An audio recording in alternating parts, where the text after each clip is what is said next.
Beyond the Gates time. Let's get into it.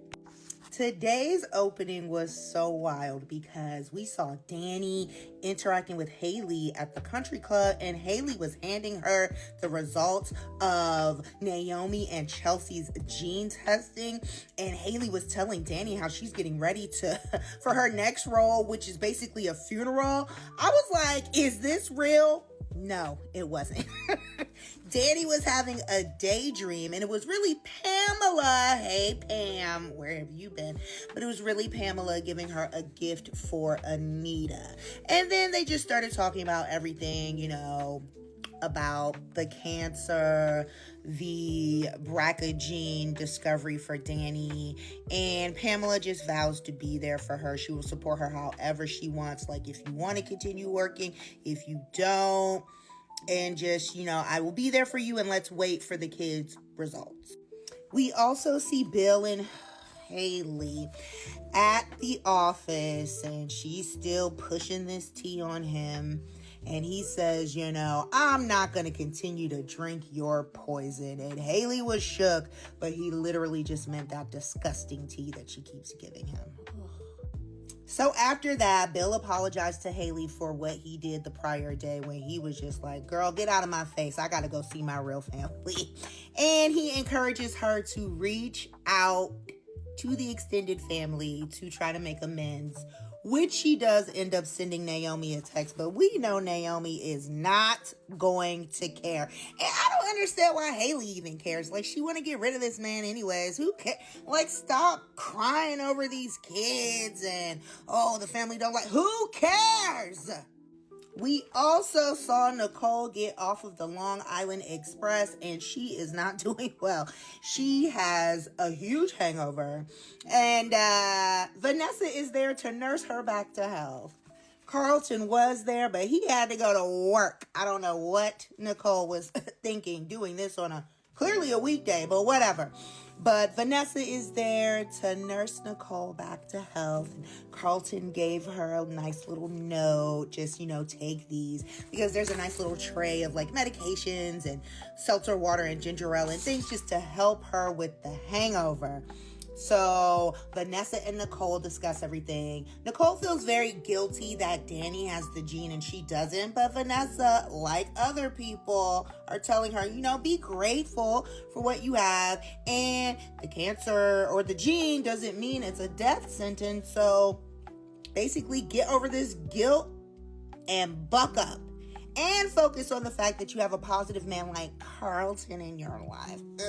Speaking of men, or positive ones, Vanessa also wanted Nicole to stop judging her so harshly regarding her decision to be with Joey.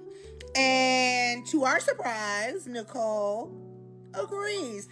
So when she finally drags herself into work, she runs into Carlton. They chat for a little bit, and she tells Carlton she wants to have a double date with Vanessa and Joey. Carlton was like, Joey? I can't wait for this date. Speaking of Joey, Leslie summoned him to, I think, Uptown for a meeting, and Joey was so disgusted.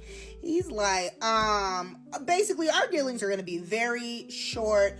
Once we get this contract together and get everything finalized, we don't have to meet again. Leslie's agitating per usual. She refers to Joey and Vanessa as Bonnie and Clyde, and Joey gets super mad.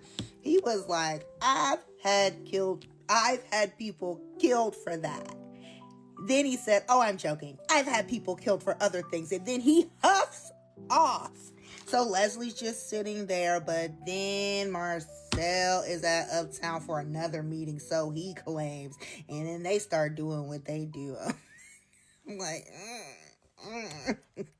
After Joey huffed off, he went to go see Bill because he needed legal advice. He basically wants protections in place for this clinic that he, number one, plans on changing the name.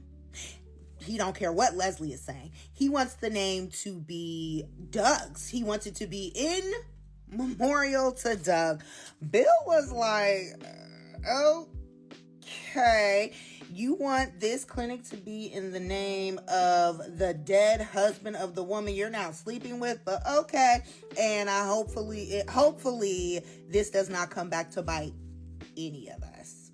After that, Joey meets up with Vanessa and tells her about his plan to name the clinic after Doug, and she is so happy. But while she is rejoicing, Joey is reminiscing about the conversation he had with Marcel, where Marcel was basically questioning, like, what are you going to do when she realizes you're the one who killed her precious husband?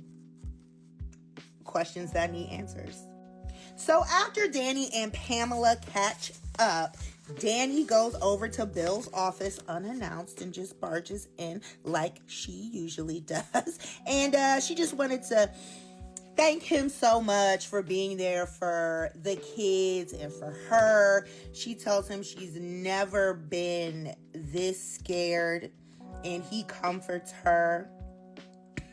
And Haley's not there at first because she had walked off after texting Naomi, but she comes back and of course she catches Danny in Bill's arms, and Haley is like, would you mind getting your hands off my husband?